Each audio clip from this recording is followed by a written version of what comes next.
Welcome to face ఇవాల్టి face guest Telangana వ్యవసాయ శాఖ మంత్రి పోచారం శ్రీనివాస్ రెడ్డి గారు. Welcome to face Pocharam Srinivas Reddy గారు. నమస్కారం అండి. తెలంగాణలో రైతులు సంక్షోభంలో ఉన్నారు, వ్యవసాయం ఇబ్బందుల్లో ఉందని విపక్షాలు ఆందోళన కార్యక్రమాలు చేస్తున్నాయి. దీనిపై మీరేమంటారు? రైతులు సంక్షోభం గురి కావటానికి ప్రధాన కారణము ఇదివరకు పరిపాలించినటువంటి కాంగ్రెస్ తెలుగుదేశం పార్టీలు. వారి పరిపాలనలోనే రైతులు సంక్షోభానికి గురయ్యారు. ఇప్పుడు గౌరవ ముఖ్యమంత్రి గారు తెలంగాణ రాష్ట్రం ఏర్పడిన తర్వాత ఆ సంక్షేమాన్ని నుంచి గట్టెక్కించడానికి రైతుకు అనేక విధాలుగా మేము రాయితీలు కలిగిస్తూ ఉన్నాం, అనేక కార్యక్రమాలు చేస్తూ ఉన్నాం. రైతులు అనేవాడు వెనుకటికి వ్యవసాయం అంటే దండుగా అనేటువంటి పరిస్థితి నుంచి ఇలా పండుగ అనే పరిస్థితి తీసుకురావడానికి ప్రయత్నాలు జరుగుతూ ఉన్నాయి.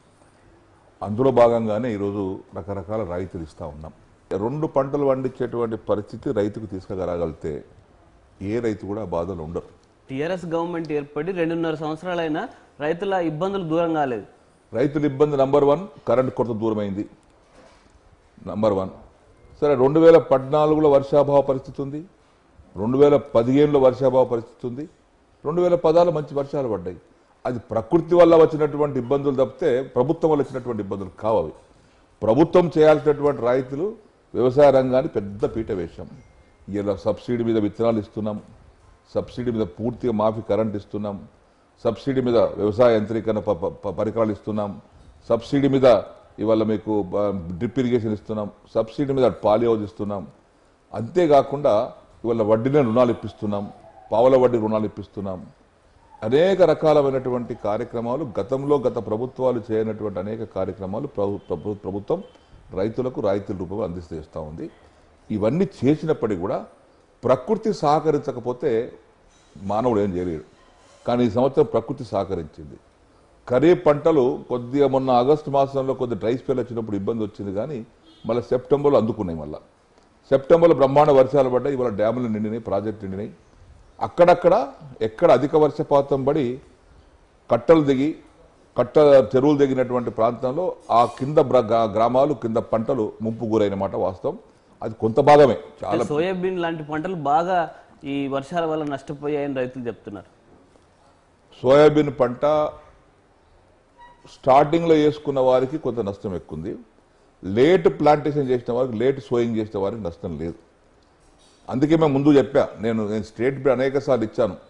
తొలకరి వర్షాలు పడుతున్నాయి, ఈ వర్షాలు నిజమైన వర్షాలు కావు, కొద్ది ఆగి వేయండి, విత్తనం తీసుకెళ్ళండి, ఇస్తున్నాం సబ్సిడీ మీద, కానీ ఆగి వేయండి అని చెప్పాం. కొంతమంది మా మాట విన్నారు, కొంతమంది వినలేదు.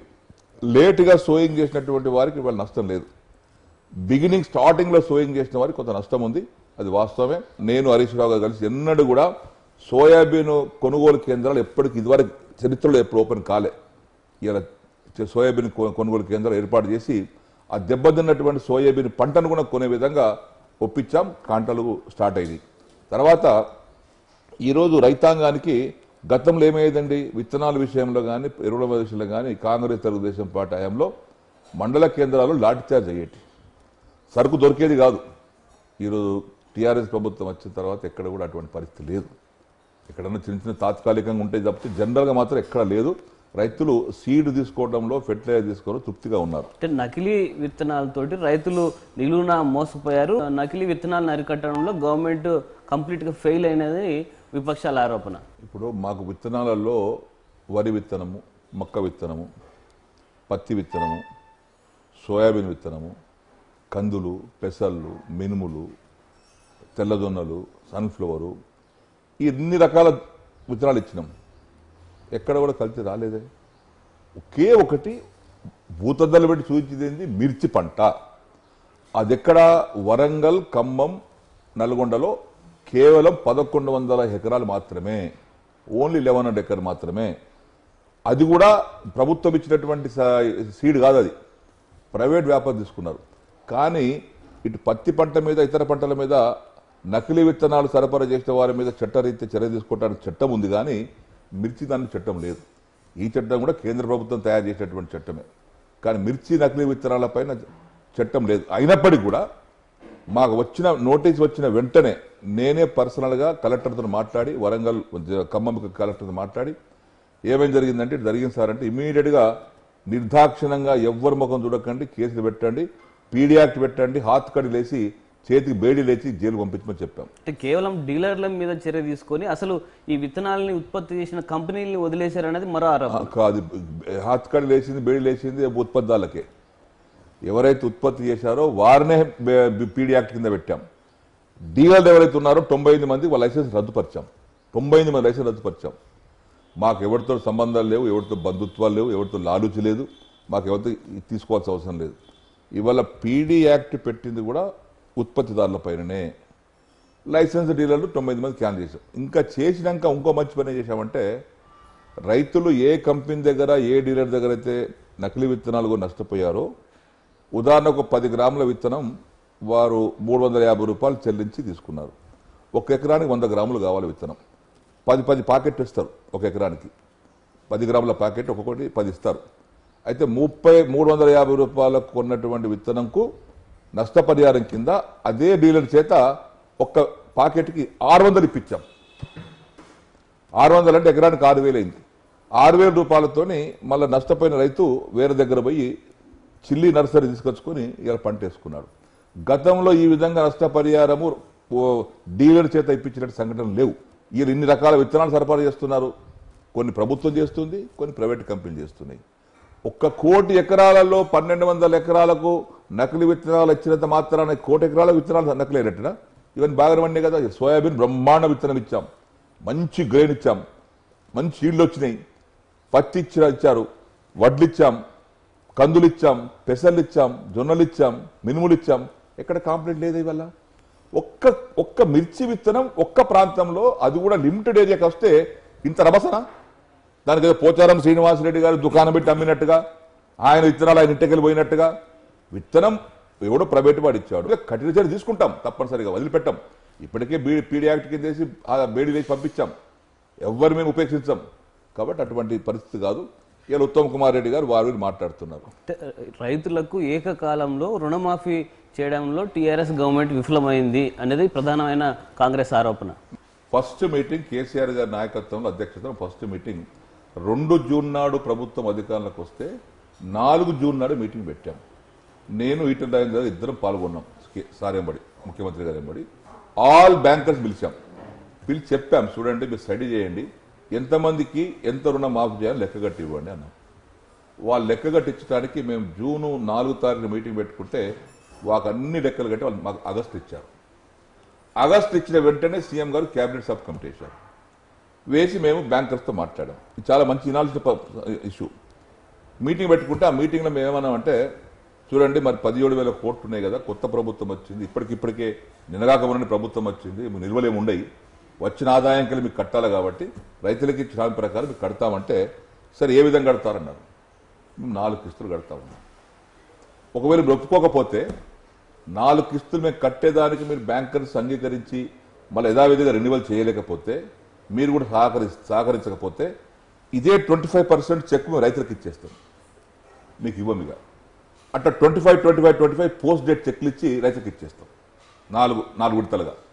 అబ్బాయి బట్టి ఇవ్వకండి, మా బ్యాంకులు మురిగిపోతాయి, ఇక రైతు మా బ్యాంకు రాడు, బ్యాంకుకు రైతుకున్న సంబంధం తెగిపోతుంది అని బ్యాంకర్స్ అంతా ముక్త కంఠంతో మాకు రిక్వెస్ట్ చేశారు. 4 విడతలుగా ఇవ్వడం వల్ల రైతులు బాగా ఇబ్బందులు ఎదుర్కొంటారు. అదే ఇవ్వబోతున్నాను. దాంతో వాళ్ళు ఒప్పుకున్నారు 4 విడతలు ఇవ్వండి అని. మొదటి విడత వెంటనే అదే రోజు సాయంత్రానికి జీవో ఇచ్చేసాం 4,000 కోట్లది. ఇమీడియట్గా అదే రోజు క్యాబినెట్ సబ్ కమిటీతో మాట్లాడినటువంటి రోజు సాయంత్రానికి ముఖ్యమంత్రిగా పిలిపించి ఈ సాయంత్రానికి జీవో ఇచ్చామని చెప్పారు. 4,200 కోట్లకు జీవో ఇచ్చేసాం. ఆ మీటింగ్లు ఏమన్నామంటే, రైతులకు రెన్యువల్కు ఇబ్బంది పెట్టద్దు, లోన్తో మిగిలినటువంటి 1 కిస్తు కట్టాం కదా, మిగిలిన 3 కిస్తులు ఉన్నాయి కదా, ఆ 3 కిస్తులతో రైతుకు సంబంధమే లేదు. ఆ మిగిలిన 3 కిస్తులు ఒప్పందం ఏమైంది, 1 కిస్తు కట్టాం, ఒక ఇన్స్టాల్మెంట్ 4,000 కోట్లు, ఇంకా 13,000 కోట్లు కట్టాలి కదా, 13,000 కోట్లది వడ్డీతో సహా మేము మీకు చెల్లిస్తాము బ్యాంకు. అది రైతుకు సంబంధం లేదు. ఇక రైతు రుణముక్తి ఫ్రీ, రుణముక్తి చేయండి, మేము మీకు కడతాం వడ్డీతో సహా అంటే అంగీకరించారు. అంగీకరించి ఇంకో ప్రొఫార్మా తయారు చేశాం. తహసీల్దార్ సంతకంతో పలానా వ్యక్తికి రైతుకు రాసిచ్చాం, నువ్వు ఈ రోజు నుంచి నీకు రుణము లేదు అని రుణముక్తి అని పత్రం ఇచ్చాం. బ్యాంకు నుంచి ఒక ఇప్పించాం, మీరు నా బ్యాంకులో లోన్ లేరు, క్లియర్ అయిపోయింది, బ్యాంక్ మేనేజర్ సంతకం తెప్పించాం. అయితే మీరు అన్నట్టుగా అక్కడక్కడ కొన్ని బ్యాంకులు రెన్యువల్ చేసే సందర్భంలో నీ పూర్తి బాకీ మాకు రాలేదు అని ఇబ్బంది పెట్టారు. అది ఒక సెక్టార్ కొంత ఇబ్బంది వచ్చిన మాట వాస్తవమే. అయినప్పటికీ కూడా మళ్ళీ రెండో కిస్తు పే చేసేటప్పుడు మళ్ళీ అడిగాం. ఇబ్బంది పెట్టారట, మొదటి కిస్తు కట్టిన తర్వాత మళ్ళీ మీరు ఇబ్బంది పెట్టి రెన్యువల్ చేశారట. ఈ ఇబ్బంది పెడితే మాత్రం మేము కిస్తే కట్టం, మేము రైతుకి ఇచ్చేస్తాం, చెక్కండి, ఇవ్వకండి మేము సహకరిస్తామన్నారు. సహకరించడంలో అనేక సార్లు నేను రాజేందర్ గారు state level bankers committee meeting పెట్టాం, కన్విన్స్ చేశాం. ఒక సందర్భంలో మీరు ఇవ్వకండియా, మిగిలిన చెక్కు రైతులకు ఇచ్చేస్తామని కోపంతో అన్నాం. అట్లా చేయకండి సార్, మేము సహకరిస్తున్నాం కదా అని చెప్పి సహకరించారు. అయితే కొన్ని బ్యాంకులు కొన్ని చోట్ల నేను చెప్పకూడదు కానీ మేనేజర్స్ తెలంగాణకు కానటువంటి వ్యక్తులు, టీఆర్ఎస్ ప్రభుత్వానికి అంత చెడ్డ పేరు రావాలనే ఒక దుష్టబుద్ధితో కొన్ని బ్యాంకర్స్ చేశారు. నేను పర్సనల్ కలిశాను. అది ఎందుకయ్యా మా రాష్ట్రం మాకు వచ్చింది, మీ దగ్గర మీరు వెళ్ళిపోండి, ఇక్కడ మా రాష్ట్రం నుండి బ్యాంక్ మేనేజర్ పనిచేస్తూ మాకు ఎందుకు ఇబ్బంది పెడుతున్నాను కూడా చెప్పాను నేను. అటువంటి చోట వాస్తవానికి కొంత ఇబ్బంది పెట్టారు. కానీ మన తెలంగాణ బిడ్డలు ఎవరైతే బ్యాంక్ మేనేజర్కి ఉన్నారో, తెలంగాణ బిడ్డలు ఎవరైతే బ్యాంక్ అధికారులుగా ఉన్నారో, లేక తెలంగాణ కాకుండా ఇతర ప్రాంత నార్త్ ఇండియాలో మధ్యప్రదేశ్లో బాంబేలో వచ్చి ఉన్నారో వారు ఇబ్బంది పెట్టలే. వాళ్ళు సానుభూతి. బ్యాంకులు పాస్బుక్లు సరెండర్ చేసుకున్నారు, బయట ప్రైవేటు అప్పులు దొరకట్లేదు. దీనివల్ల రైతులు చాలా ఇబ్బందుల్లో ఉన్నారు. బ్యాంకుకు మేము స్వల్పకాలిక రుణం, అది స్వల్పకాలిక రుణంలో క్రాప్ లోన్ ఇచ్చిన తర్వాత క్రాప్ లోన్ టైటిల్ పెట్టుకుంటారు కదా, ఆ టైటిల్ పెట్టుకున్నంత మాత్రాన రైతుకు ఇంకా వేరే దగ్గర పోవచ్చు, ఆయన తాకట్టు పెట్టుకోవచ్చు, తీసుకోవచ్చు. ఇది ఓన్లీ క్రాప్ లోన్, ఇది టర్మ్ లోన్ కాదు, ఇది ఓన్లీ క్రాప్ లోన్. ఈ క్రాప్ లోన్ యొక్క కండిషన్ ప్రకారంగా స్కేల్ ఆఫ్ ఫైనాన్స్ ప్రకారంగా లోన్ ఇస్తారు. ఆ లోన్ రిపేర్ చేస్తే మనం రెన్యువల్ చేస్తారు. దీనికి మిగతా టర్మ్ లోన్కి సంబంధం లేదు. ఆయనకు అవసరం అనుకున్నప్పుడు ట్రాక్టర్ తీసుకోవచ్చు, బోర్డు తీసుకోవచ్చు, మోటార్ తీసుకోవచ్చు. అది టర్మ్ లోన్, అది దీర్ఘకాలిక అప్పుడు లాంగ్ టర్మ్ లోన్. అది దానికి లాంగ్ టర్మ్ లోన్ అంటారు, దీనికి షార్ట్ టర్మ్ లోన్ అంటారు. ఆ విధంగా 36 లక్షల మంది రైతాంగానికి సుమారుగా ఈ 17,000 కోట్ల రూపాయలు మాఫీ చేశాం. ఇప్పటికే 10,000 కోట్ల రూపాయలు కట్టేశాం. మళ్ళీ నిన్ననే కేబినెట్ ముఖ్యమంత్రి గారు ఆదేశించారు ఫైనాన్స్ డిపార్ట్మెంట్గా, ఈ వచ్చే వారం రోజుల లోపల మరొక మూడో కిస్తు పైకి ఇంకో 2,000 కోట్లు సుమారు కట్టాలి. ఆ 2,000 కోట్ల రూపాయలు కట్టుబడి నిన్ననే కేబినెట్ ముఖ్యమంత్రి ఆదేశించారు. ఈ వారం రోజుల లోపల అది కట్టేస్తున్నాం. అయితే 3 విడతలుగా రుణమాఫీ కింద ముట్టినట్టే ఒక్క విడత ఉంటుంది. ఆ ఒక్క విడత కూడా ముఖ్యమంత్రి ఏమన్నారంటే, ఎంత తొందర వీలు పడితే మనకు ఆర్థిక సమస్యలు లేకుండా మనం అన్ని విధాలుగా ఉన్నప్పుడు ఆ 4వ కిస్తు కూడా మనం కట్టే ప్రయత్నం చేద్దామని చెప్పేసి కూడా నిన్న ముఖ్యమంత్రి గారు చెప్పడం జరిగింది. అంటే కాంట్రాక్టర్లకు లక్షల కోట్ల రూపాయలు ఇస్తున్న ఈ గవర్నమెంట్ రైతుల కోసం ఒక 2,000 కోట్లు తీసుకొచ్చి ఇవ్వలేదా అన్నది ప్రశ్న. కాంట్రాక్టర్లకు ఒకే రోజు 2,000 కోట్లు 3,000 కోట్లు ఇవ్వాల్సిన అవసరం ఉండదు. ఇలా రాష్ట్రంలో జరుగుతున్నటువంటి పని ఏంటండి? ఇరిగేషన్ పని. ఇరిగేషన్ ఎవరి కోసం అండి? ఇది ఇరిగేషన్ ప్రాజెక్ట్ కట్టింది ఎవరి కోసం? రైతు కోసమే కదా. ఇలా 1,50,000 కోట్లు ఖర్చు పెట్టి 1,00,00,000 ఎకరాలు నీళ్ళు ఇవ్వాలన్నటువంటి సంకల్పం వేరే మార్గమే లేదు, వేరే ఆలోచన కాదు. రైతు కోసమే అది. రైతు సంక్షేమం కోసం, రైతు 2 పంటలు పండిస్తాని కోసం. ఇలా 91,000 కోట్ల రూపాయలు ఖర్చు పెట్టి విద్యుత్ ఉత్పాదన చేస్తున్నాం. అది రైతు సంబంధించిందే కదా. ఇలా మిషన్ కాకతీయ 2,000 3,000 కోట్లు ఖర్చు పెట్టే ఇప్పటికీ అది రైతుదే కదా. ఇవన్నీ ప్రత్యక్షంగా పరోక్షంగా రైతు. ఇవన్నీ ఈ మిషన్ కాకతీయ కానీ, ప్రాజెక్టు ఇరిగేషన్ ప్రాజెక్టు కట్టడం కానీ, ఈ పవర్ ఉత్పత్తి కానీ, తర్వాత గోడౌన్స్ కట్టాం, 1,000 కోట్లు పెట్టి గోడౌన్ కట్టాం. ఎవరు కట్టి? రైతుకి కదా. అన్ని రైతుకు ప్రత్యక్షంగా పరోక్షంగా కొన్ని నిధులు వస్తాయి. ఇవన్నీ పరోక్షంగా యాడ్ అయ్యేటియే. మా వ్యవసాయ శాఖకు రైతులు ఇస్తున్నాం, ప్రత్యక్షంగా ఇస్తున్నాం. తర్వాత ఇవాళ మీకు ఈ ఇరిగేషన్ ఇవన్నీ పరోక్షంగా రైతాంగానికి ఉపయోగపడేటువంటి కార్యక్రమాలు. అల్టిమేట్లీ ఇవన్నీ రైతు ఖాతాలు ఉంటాయి. ప్రభుత్వం ఇన్ని చేస్తున్నా తెలంగాణలో రైతుల ఆత్మహత్యలు మాత్రం ఆగడం లేదు. దీనికి కారణం ఏమనుకుంటున్నారు? ఇప్పుడు గతంతో పోల్చుకుంటే నేను కూడా మొన్న ఒక స్టేట్మెంట్ ఇచ్చాను. తెలుగుదేశం ప్రభుత్వం హయాంలో, కాంగ్రెస్ ప్రభుత్వ హయాంలో ఆత్మహత్యలు అప్పుడు కూడా ఎక్కువ జరిగింది. టీఆర్ఎస్ ప్రభుత్వం వచ్చిన తర్వాత ఒక మొదటి సంవత్సరం కొద్దిగా సంఖ్య ఉండే, నిరుడు ఈ సంవత్సరం ఇంత కరువు ఉన్న 2015-16 కరువు ఉన్న సంవత్సరం కూడా గతంతో పోల్చుకుంటే ఆత్మహత్యల సంఖ్య తగ్గింది. ఈ 16-17లో ఇంకా తగ్గిపోయింది. రైతాంగానికి అర్థమైపోయింది ఏంటంటే ఈ ప్రభుత్వం మాది, టీఆర్ఎస్ ప్రభుత్వం రైతు ప్రభుత్వంగా పనిచేస్తూ ఉంది. ఈ లేకుండా రేపన మా పొలాలకు నీళ్ళు వస్తాయి, మా కరెంట్ వస్తుంది, మా పిల్లలకు బాగుపడతారు, మా పోరగాను బాగుపడతారు అనే నమ్మకంతో విశ్వాసంతో వాళ్ళు ఇవాళ ఆత్మహత్యలు పూనుకుంటలేరు. గతంలో ఆత్మస్థైర్యం కోల్పోయి ప్రభుత్వాలు పట్టించుకుంటలేవు, మా గురించి ఆలోచించలేస్తలేవు అని కొంత బాధతో గతంలో జరిగినాయి. టీఆర్ఎస్ ప్రభుత్వం కేసీఆర్ గారి నాయకత్వంలో ప్రభుత్వం ఏర్పడిన తర్వాత మెల్లమెల్లగా ఆత్మహత్యల సంఖ్య రోజు రోజు తగ్గుతా ఉంది. అంటే దేశవ్యాప్తంగా సగటున చూసుకున్నప్పటికీ తెలంగాణ టాప్ 2-3 స్టేట్లలో ఉంది రైతుల ఆత్మహత్యల విషయంలో. ఇప్పుడు లేదు, గతంలో ఉండేది. కాంగ్రెస్ ప్రభుత్వ హయాంలో 10 ఏళ్ళు కాంగ్రెస్ ప్రభుత్వం, అంతకుముందు తెలుగుదేశం ప్రభుత్వ హయాంలో నేను లెక్క చెప్పాను, 1993 నుంచి 2003 వరకు టీడీపీ హయాంలో 10,900 మంది ఆత్మహత్య చేసుకున్నారు. 2004 నుంచి 2014 వరకు కాంగ్రెస్ హయాంలో 12,000 మంది చేసుకున్నారు. ఆ హయాంలో ఎక్కువ ఆత్మహత్య జరిగినాయి. ఇప్పుడు ఆత్మహత్యలు తగ్గుతా ఉన్నాయి, పెరుగుతలేవు. గతంతో పోల్చుకుంటే ఆత్మహత్యలు తగ్గే కార్యక్రమం జరుగుతుంది. రైతాంగానికి నమ్మకం కుదిరింది. తెలుగుదేశం పార్టీ కాంగ్రెస్ పార్టీ కంటే టీఆర్ఎస్ పార్టీ ప్రభుత్వం బాగా పనిచేస్తున్న నమ్మకంతో, ఏదో ఒక దినం మాకు మంచి జరుగుతున్న నమ్మకంతో ఆత్మహత్యలు కూడా తగ్గిపోయినాయి. ఈ ప్రభుత్వానికి రైతు ఉసురు తగులుతుంది, ఖచ్చితంగా రైతుల్ని గాలికి వదిలేసిందన్నది కాంగ్రెస్ పార్టీ ఆందోళన చేస్తుంది. అలాగే 37 లక్షల మంది రైతుల సంతకాలతోటి జాతీయ స్థాయిలో ఒక ఉద్యమం కూడా చేయబోతుంది కాంగ్రెస్. ఇప్పుడు కాంగ్రెస్ పార్టీ నాయకులు అక్కడక్కడ రైతులతో మీటింగ్ పెట్టుకుంటున్నారు. అది రైతులతో పెట్టే మీటింగ్ కాదు, కాంగ్రెస్ పార్టీ కార్యకర్తలతో మీటింగ్ కాదు. స్వచ్ఛమైన రైతు నిజమైన రైతు ఎవరు వస్తలేరు. వారి పార్టీ కార్యకర్తలు వస్తున్నారు, కండవ కప్పుకొని వస్తున్నారు, జెండా పట్టుకొని వస్తున్నారు. వారు ఎట్లనే వస్తారు? సామాన్య రైతు, న్యూట్రల్ రైతు ఎవ్వరు కూడా ఆ మీటింగ్లకు పోతలేరు. మన ఉత్తమ కుమార్ రెడ్డి గారు ఇక్కడ మహబూబాబాద్లో మాట్లాడుతుంటే ప్రజలు లేచిపోతున్నారు ఆయన మాటిని నవ్వుకొని. ఇన్ని ఏం చేసినవయ్యా, నువ్వు మంత్రిగా ఉన్నావు కదా, ఇంతమంది స్టేజ్ మీద కూర్చున్న వాళ్ళు కూడా ఇంతమంది మంత్రులు ఉన్నారు, ఏం చేశారని చెప్పేసి నవ్వుకొని లేచిపోతున్నారు. అటువంటి ఒక దుస్థితి కాంగ్రెస్ పార్టీకి ఉంది, మాకు లేదు. ఈరోజు మీరు ఎన్ని విమర్శించినా, రైతులను రెచ్చగొట్టినా, ఏం చేసినా మేము రైతు పక్షపాతి ప్రభుత్వము. ఎంతమంది విమర్శించినా మా పని మేము రైతాంగాన్ని గురించి చేసుకుంటూ పోతుంది తప్పితే వెనుక తిరిగి చూసేసుకొని మీరు ఏదో మాట్లాడుతున్నారని మా టైం అంతా వృధా చేసుకోము. ఇలా ఒక టీవీలో ఆయన ఎవరో మా నిజామాబాద్ అయిన అర్జాపూర్ శ్రీనివాస్ మాట్లాడుతున్నాడు ఇన్సూరెన్స్ గురించి. వాస్తవానికి ఇన్సూరెన్స్ యొక్క సిస్టాన్ని నాశనం పట్టించింది కేంద్ర ప్రభుత్వం.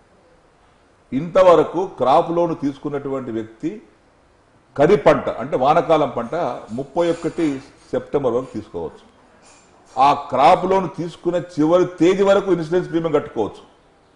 కానీ ఎవడు చెప్పిండో ఏం చెప్పిండో, క్రాప్ లోన్ తీసుకునే లోను ఖరీఫ్ లోను 31 సెప్టెంబర్ వరకు ఉంటే జూలై 15, జూలై 31తోనే ఇన్సూరెన్స్ ప్రీమియం కట్టడం క్లోజ్ అని చూపించారు. అది ప్రధానమంత్రి ఫసల్ బీమా కింద ఎవరు చేసినది? మరి మొదట ఉన్నటువంటి పద్ధతి ప్రకారంగా సెప్టెంబర్ 30 వరకు క్రాప్ లోన్ తీసుకునే చివరి రోజు వరకు మీరు ఇన్సూరెన్స్ ప్రీమియం కట్టుకోవచ్చు అంటే లక్షల మంది కట్టుకుంటారు. ఈరోజు ఈ ప్రభుత్వం తీసుకున్నటువంటి అనాలోచిత చర్య వల్ల జూలై 15కి అయిపోయింది, క్లోజ్ అయిపోయింది. ఇక మీరు తర్వాత కడితే ప్రీమియం తీసుకోము. ఈ కొన్ని పంటలకు జూలై 31కి తర్వాత తీసుకోము అంటే ఆగస్టు సెప్టెంబర్ 2 మాసాలు యాక్చువల్గా రైతులు రుణం తీసుకునేటువంటి సమయం ఆగస్టు సెప్టెంబరే. జూలై ఆగస్టు జూన్ జూలై చాలా తక్కువ తీసుకుంటారు. ఆగస్టు సెప్టెంబర్లోనే ఎక్కువ సంఖ్య తీసుకుంటారు. వాస్తవంగా ఏ నెలలో అయితే రైతులు రుణాలు ఎక్కువ తీసుకొని ప్రీమియం చెల్లిస్తారో ఆ నెలలో వాళ్ళకి అవకాశం లేకుండా చేసింది కేంద్ర ప్రభుత్వం. ఆ అల్జాపూర్ శ్రీనివాస్ గారు తెలియకపోతే తెలుసుకోమని చెప్తున్న వారికి మీ ద్వారా. కాబట్టి అటువంటి పరిస్థితి ఈరోజు కలిగి చూడుంటే ఇన్సూరెన్స్ ప్రీమియం ఎక్కువ మంది కట్టేవారు, ఎక్కువ మంది లబ్ధి పొందేవారు. అందుకే ఈసారి కూడా మా అధికారులకు ఆదేశాలు ఇచ్చాం. ఆ గడువు ఏదైతే పెట్టిందో ఆ గడువు గతంలో 31 మార్చి లేదు, కొత్తగా పెట్టారు. అది కొత్త పాలసీ మార్చారు. అది ప్రైవేట్ కంపెనీకి ఇచ్చారు. మళ్ళా ఇంతకుముందు ఆథరైజ్డ్ కంపెనీస్ అంటే కేంద్ర ప్రభుత్వంలో ఉన్నట్టు పనిచేసే కంపెనీలు ఇన్సూరెన్స్ ప్రీమియం తీసుకునే వాటి. ఇలా బజాజ్ కంపెనీ అట, వాడు రిలయన్స్ కంపెనీ, ఎస్బీఐ, ఈ ప్రైవేట్ కంపెనీలకు ఇచ్చారు ఇవాళ ఇన్సూరెన్స్ ప్రీమియం తీసుకోవడానికి. కాబట్టి ఇవాళ రాష్ట్ర ప్రభుత్వం చేయాల్సినటువంటి ప్రతి చర్య, రైతాంగానికి సంబంధించినటువంటి ప్రతి విషయంలో ఎక్కడ వెనుకడు చేసేది లేదు. కేసీఆర్ గారి నాయకత్వంలో, ముఖ్యమంత్రి గారి నాయకత్వంలో ఈరోజు రాష్ట్రంలో రైతాంగం సంతోషంగా ఉండాలి, 2 పంటలు పండించుకోవాలి, ఆత్మహత్య లేనటువంటి రాష్ట్రం కావాలి, అప్పు రైతు రైతు కావాలనే ఆలోచనతో ముందుకెళ్తా ఉన్నాం. ఈ హార్టికల్చర్ విషయంలో గతంలో ఎన్నో రాయితీలు ఇస్తా ఉన్నాం. కేంద్ర ప్రభుత్వమే ఒక సమావేశంలో మీ తెలంగాణ ప్రభుత్వం ఎక్కువ సబ్సిడీ ఇస్తుంది రైతులకు, తగ్గించండి అని చెప్పారట.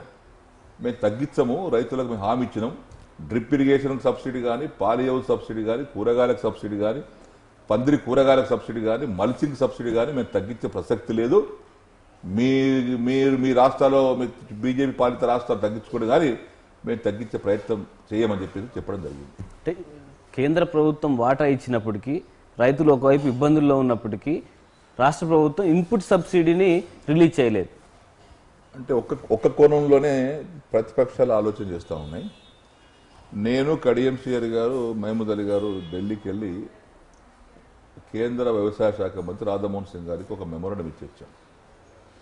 ఆ మెమోరాండంలో ఇన్పుట్ సబ్సిడీతో పాటు డ్రింకింగ్ వాటరు, పశు పోషణకు పశుదాన, గడ్డి, మున్సిపాలిటీలో డ్రింకింగ్ వాటరు, ఇన్పుట్ సబ్సిడీ ఇవన్నీ కలుపుకొని 3064 కోట్లకు మెమోరాండం ఇచ్చాం. వాళ్ళ ముందు ఏమన్నా రాధామోహన్ సింగ్ గారు హార్టికల్చర్ యూనివర్సిటీ శంకుస్థాపనకు వచ్చిన రోజు 1500 కరోడ్ తక్ దేతే అన్నాడు. ఆఖరికి చెప్పింది ఒకటి, ఇచ్చింది 700 కోట్ల. అది కేవలం ఇన్పుట్ సబ్సిడీ పెడితే రాలే. అలా డ్రింకింగ్ వాటర్ ఉంది, పశు పోషణ ఉంది, పచ్చిగడ్డి ఉంది, పశు మేత ఉంది, మున్సిపాలిటీకి డ్రింకింగ్ వాటర్ ఉంది, అన్నిటి కలుపుకొని ఇచ్చారు. అయినప్పటికీ కూడా దాన్ని మేము కామెంట్ చేస్తలేము.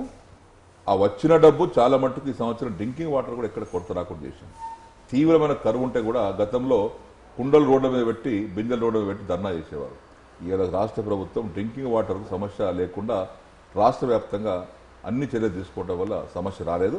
అయినప్పటికీ ఇన్పుట్ సబ్సిడీ మొన్ననే ముఖ్యమంత్రి గారు కూడా అధికారులకు ఆదేశాలు ఇచ్చారు. బీఆర్ఓ రిలీజ్ అయింది, బడ్జెట్ రిలీజ్ అయింది.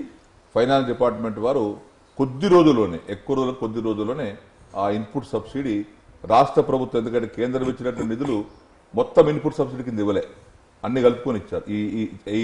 ఇవన్నీ ఉన్నాయి. అందులో డ్రింకింగ్ వాటరు, పశు మేత, పశుదాన, ఇవన్నీ మున్సిపాలిటీ వాటర్ ఇవన్నీ కలుపుకొని ఉన్నాయి. కాబట్టి అవన్నీ అయిపోయినాయి.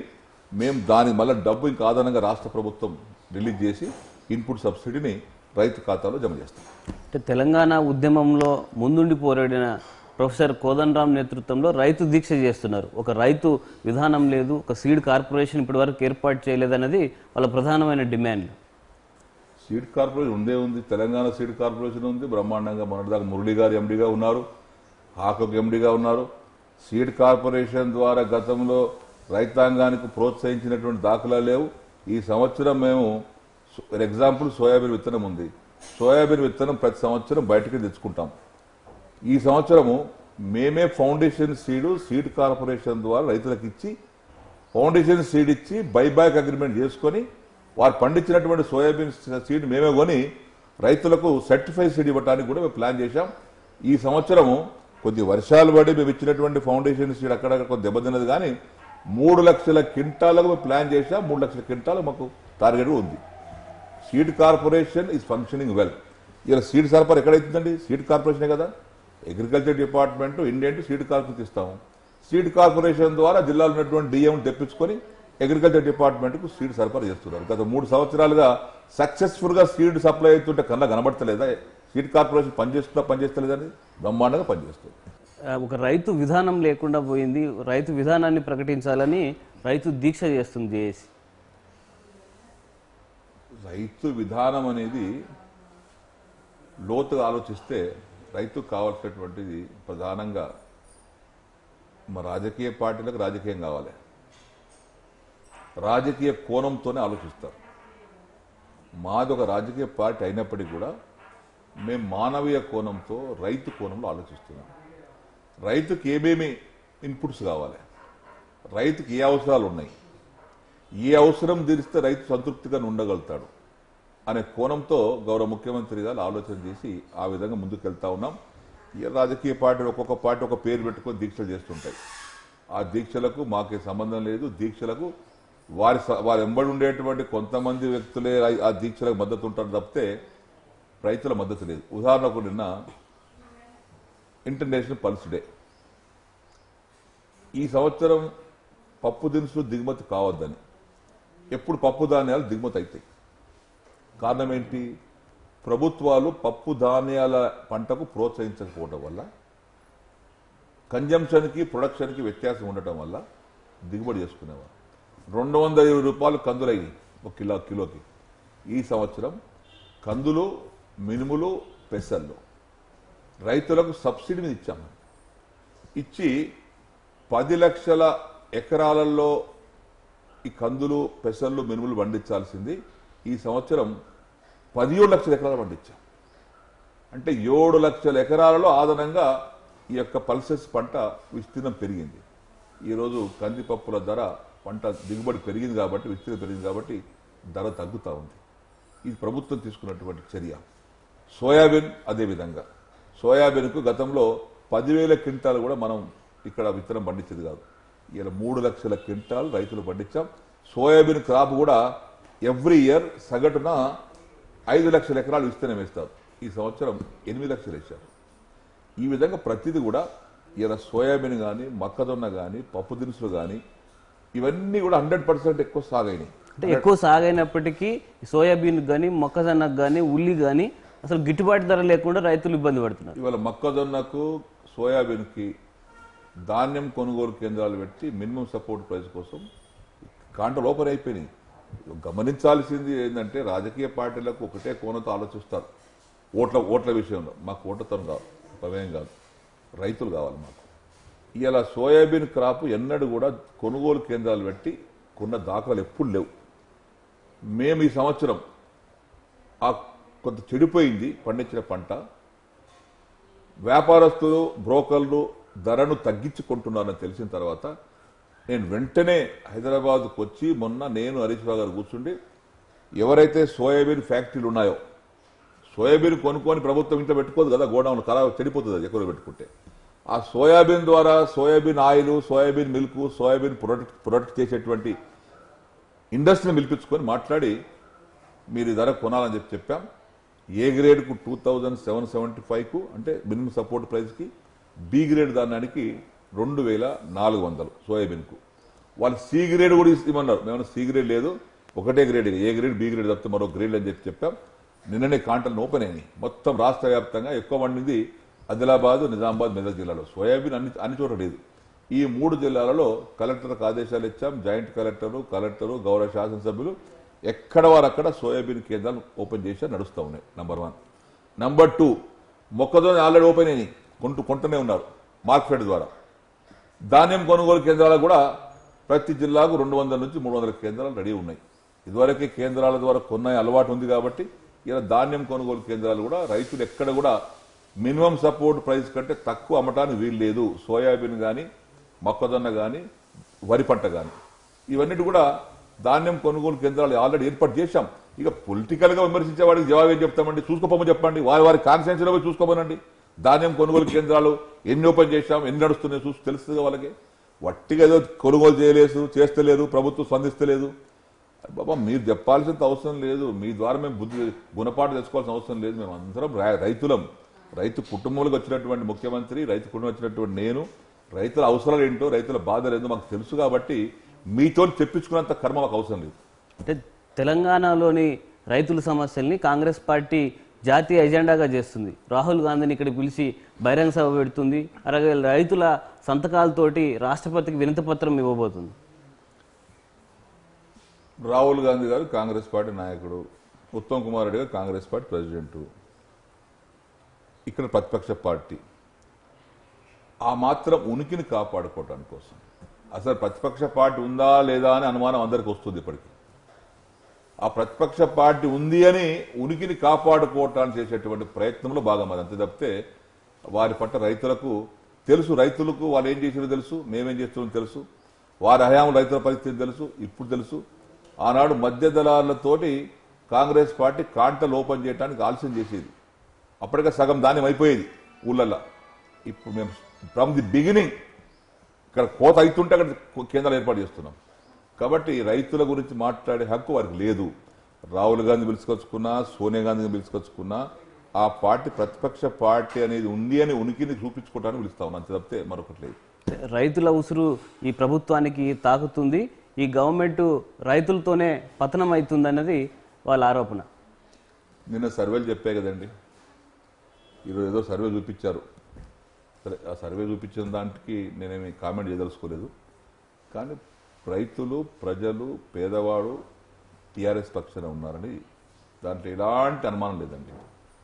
పేదలు, రైతులకు మొదటి నుంచి కూడా పక్షపాతి ప్రభుత్వం టీఆర్ఎస్ ప్రభుత్వం. ఉసురు మాకు తగలదు, మీకు తగులుతుంది. ఈ పని మీరే చేసి ఉంటే రైతులకు ఈ బాధ వచ్చేటి కాదు. మీరు ఇదే ప్రాజెక్టులు, ఇదే కరెంటు, ఇదే కార్యక్రమం చేసి ఉండుంటే రైతులు ఇవాళ ఈ కరువు బారిన పడేవారు కాదు, ఆత్మహత్య చేసుకునేవారు కాదు. కాబట్టి ఉసురు మాకు తగలది, కాంగ్రెస్ పార్టీకి, తెలుగుదేశం పార్టీ తగ్గుతుంది. మాకు రైతుల ఆశీర్వాదం ఉంటుంది, మీకు ఉసురు తగ్గుతుంది. రైతుల సమస్యల్ని పరిష్కరించడంలో విఫలమైన మంత్రి పోచారంను బర్తరఫ్ చేయాలని కూడా కాంగ్రెస్ డిమాండ్ చేసింది. మేము ఎక్కడ కూడా రైతు సమస్యలకు పరిష్కారం చేయకుండా ఆగలేదండి. ఎక్కడ చెప్పండి, విత్తనామా సకాలంలో ఇస్తున్నాం, ఎరువులు సకాలంలో ఇస్తున్నాం, సకాలంలో రైతులు ఇస్తున్నాం, సకాలంలో కొంటున్నాం, కరెంట్ ఇస్తున్నాం. ఎక్కడ మేము ఫెయిల్ అని చెప్పండి. ఒకటి రాజకీయ దృక్పథంతో, రాజకీయ కోణంతో ఆలోచిస్తే మీ ఉంటుంది, కానీ మేము ఎక్కడ ఫెయిల్ కాలేదు. ఫెయిల్ కావడం కాదు, రైతులు ఈరోజు ప్రకృతి 2 సంవత్సరాలు సహకరించకపోయినా రైతులు ఓపికతో మా మీద నమ్మకంతో ఉన్నారండి. ఆ నమ్మకం ఉండటం వల్లనే ఈరోజు మంచి వర్షాలు పడ్డాయి. అరే నిజంగానే ప్రకృతికి సహకరించకపోతే ప్రభుత్వం ఏం చేస్తుంది? ఇక ప్రకృతి సహకరించింది. మాకు మిషన్ కాకతీయతో చెరువులు మంచిగా అయినాయి, మాకు సబ్సిడీ మీద విత్తనాలు ఇస్తున్నారు, సబ్సిడీ మీద ఎరువులు ఇస్తున్నారు, సబ్సిడీ మీద డ్రిప్పులు ఇస్తున్నారు, సబ్సిడీ మీద పాలియోలు ఇస్తున్నారు. ప్రభుత్వం తరపున చేయాల్సినవి చేస్తున్నామండి. ఇక రాజకీయ నాయకులకు, రాజకీయ కోణంతో విమర్శించే వారికి సమాధానం లేదు. కానీ మేము చేయాల్సిన పని రైతులు ఊహించిన దానికి ఎక్కడ చేస్తున్నాం. అక్కడక్కడ చిన్న సమస్యలు ఉంటాయి. ఉదాహరణ చెప్తున్నానండి, ఒక కాంట బెంగాల్ గ్రామం ఉంది, బెంగాల్ గ్రామం పంపిణీ చేస్తున్నాం. పంపిణీ చేసే దగ్గర ఇప్పుడు మాకేమో ఇండెంట్ వచ్చింది 1000 క్వింటాలు రావాలి, 1000 క్వింటాలు కావాలని. ఇలా 1000 టన్నులు కావాలంటున్నారు. అదే ప్లేస్ నుంచి పంపిస్తున్నాం. అందరు రైతులు ఒకేసారి వచ్చి ఒత్తిడి వేసినప్పుడు కొంత అలజడి జరుగుతుంది, పోతుంది, సరుకు పోతుంది, అంత పోతుంది. ఇలా బెంగాల్ గ్రామం కూడా విపరీతంగా అందరికి అవసరం ఉంది. మాయిశ్చర్ ఉంది, మాయిశ్చర్ పోయిన తర్వాత విత్తనం మొలదన బాధతో, ఆతృతతో రైతులు సెంటర్లకు వస్తున్నారు. నిన్ననే మేము అగ్రికల్చర్ యాసంగి ప్లాన్ తయారు చేశాం. ఈ 2వ పంట యాసంగి అంటాం కదా, యాసంగికి ఏ విధంగా మనం సమాయత్తం కావాలనో నిన్న మా అధికారులతో నిన్న మీటింగ్ పెట్టాను. మీటింగ్ పెట్టి ఎక్కడ కూడా విత్తనం కొరత గురించి రోడ్ల మీకు ఎక్కకూడదు, ఎక్కడ కూడా ఎరువుల కోసం రోడ్ ఎక్కకూడదు, అన్ని మీకు ఏం కావాలో మేము సరఫరా చేస్తాం, క్షేత్రస్థాయిలో ఉండి అందరు సక్రమంగా పనిచేయమని చెప్పేసి కూడా నేను ఆదేశాలు ఇచ్చాం. ఇకపోతే కొంతమంది ఇప్పుడు ఉత్తమ్ కుమార్ రెడ్డి గారు అంటారు, సరే నేను బర్తరఫ్ చేయడమా రాజీనామా చేయడమా పక్కన పెట్టండి. మీరు హౌసింగ్ మినిస్టర్ ఉన్నప్పుడు కొన్ని లక్షల ఇల్లు బోగస్ అయినాయి కదండి, దొంగల పాలైనాయి కదండి, ఇల్లు కట్టకుండా బిల్లు అయిపోయారు కదండి. మరి ఆనాడు ఆ పరిస్థితి చూసుకుంటే మిమ్మల్ని ఎన్నిసార్లు బర్తరఫ్ చేయాలని? మరి ఎందుకు ఉత్తమ్ కుమార్ రెడ్డి గారు పెద్ద మనిషి లెక్క ఉండండి, ఉన్నతో మాట్లాడుకుందాం. మీరు నా వయసు మీ వయసు ఇంచుమించు ఒకటే ఉండవచ్చు. నేను ఎప్పుడు కూడా మేము వ్యక్తిగత విమర్శించలేదు. బర్తరఫ్ చేయడానికి కారణాలు చూపియండి. ఏమన్నా ప్రకృతి సహకరించకపోతే మంత్రిని చేస్తారండి? 2 సంవత్సరాలు ప్రకృతి సహకరించలేదు, అయినా మేము ప్రభుత్వం ధైర్యంగా నిలబడి రైతుకు అండగా ఉన్నాం. అట్లా చేయాలనుకుంటే మీ హయాంలో హౌసింగ్ అయితే మొత్తం కుప్పగూలిపోయింది. ఒక్కోడు కూడా మన ఇల్లు కట్టి బిల్లు చెప్పుకోలే, ఎక్కడో అన్ని దొంగ బిల్లు చెప్పుకున్నారు, ఏదో కొంతమంది కట్టుకున్నారు పేదవాళ్ళు. అటువంటి పరిస్థితులు అనేక ఆరోపణలు వచ్చినాయి. నా నియోజకవర్గంలోనే వందలాది ఇల్లు బోగస్ అయినాయి. అనేకసార్లు అసెంబ్లీ మాట్లాడిన విషయంలో. అటువంటి పరిస్థితి మిమ్మల్ని ఎన్నిసార్లు బర్తరఫ్ చేయాలి? ఇప్పటి వరకు ఆ హౌసింగ్ స్కామ్ మీద గవర్నమెంట్ ఎందుకు చర్యలు తీసుకోవట్లేదు? అరెస్ట్ అయింది కదా, 270 మంది అధికారులను రిమూవ్ చేశారు. 270 మంది ఏఈలను, డిప్టీలను రిమూవ్ చేశారు. ఏ నాయకుడైతే ప్రోత్సహించి ఇల్లు కట్టకుండా బిల్లు లేపాడో ఆ నాయకుడు సంతకం ఎక్కలేదు, హాయిగా ఉన్నాడు. బోగస్ లేపుకున్నాడు, డబ్బులు తీసుకున్నాడు. బలి అయింది ఆఫీసర్స్. అక్కడ ఎంక్వైరీ చేస్తే ఎంక్వైరీ జరిగింది ఎవరు? ఏ రికార్డు చేసినాడు, డిప్టీ చెక్మేర్ చేసినాడు, ఈ బిల్లు ఇచ్చాడు. వాళ్ళు బలి అయింది ఎంక్వైరీలో. హాయిగా గడ్డ మీద కూర్చున్న వాడు డబ్బులు తీసుకున్న నాయకుడికి ఏం కాలేదు. అయినా ఒకరిని అరెస్ట్ చేస్తే వాళ్ళు స్టే తెచ్చుకున్నారు, బెయిల్ తెచ్చుకున్నారు. కాబట్టి ప్రభుత్వం తీసుకోవాల్సిన చర్యలు చట్ట ప్రకారం తీసుకుంటూనే ఉంది. తెలంగాణ గవర్నమెంట్ టీఆర్ఎస్ పార్టీ అధికారంలోకి వస్తే 100 రోజుల్లో నిజాం ఫ్యాక్టరీని ప్రభుత్వ పరం చేస్తామని మీరు హామీ ఇచ్చారు. ఇప్పుడు వరకు 2.5 ఏళ్ళు అవుతుంది, ఇప్పుడు వరకు దానిపై ఒక అడుగు కూడా ముందుకు పడలేదు. తప్పు అది. ప్రభుత్వం వచ్చిన కొత్తలోనే రైతులతో ఒక మీటింగ్ పెట్టాం. ఫ్యాక్టరీ నడవాలంటే ఈ 30-40 టన్నుల దిగుబడితో రైతుకు లాభం లేదు. ఫ్యాక్టరీలు ఇచ్చే ధరకు ఈ 30-40 టన్నులకు దిగుబడికి మీకు సరిపోదు. మీరు మంచి చెరుకు పెట్టాలనుకుంటే మహారాష్ట్రలో బారామతి, సతారా ఈ 2 జిల్లాలో చెరుకు పండిస్తారు. అక్కడ సహకార వ్యవస్థలో ఫ్యాక్టరీ చాలా ఉన్నాయి. ఆ రకమైన పంటను పెట్టండి అని నేను 4 బస్సులు తీసుకొని నేనే స్వయాన ఈ బెట్పల్లి, శక్కర్ నగర్, మెదక్ జిల్లా రైతులను తీసుకొని 3-4 రోజులు పర్యటించి వచ్చాం. పర్యటించి వాళ్ళకి ఏం చెప్పామంటే ఈ 100 టన్నులు మహారాష్ట్రలో చెరుకు ఎందుకు వస్తుంది, మన దగ్గర 30 టన్నులు ఎందుకు వస్తుంది, కాబట్టి అక్కడ పద్ధతులు మనం ఇక్కడ అమలు చేసుకుందాం, ఇక్కడ కూడా ఆ విధంగా పంట పండించండి అని చెప్పి రైతులకు ఆ ప్రాక్టికల్ చూయించుకొచ్చాను. నేను ఎమ్మడి చూయించుకొచ్చాను. రైతులు హ్యాపీ అయ్యారు, పెట్టుకుంటామన్నారు.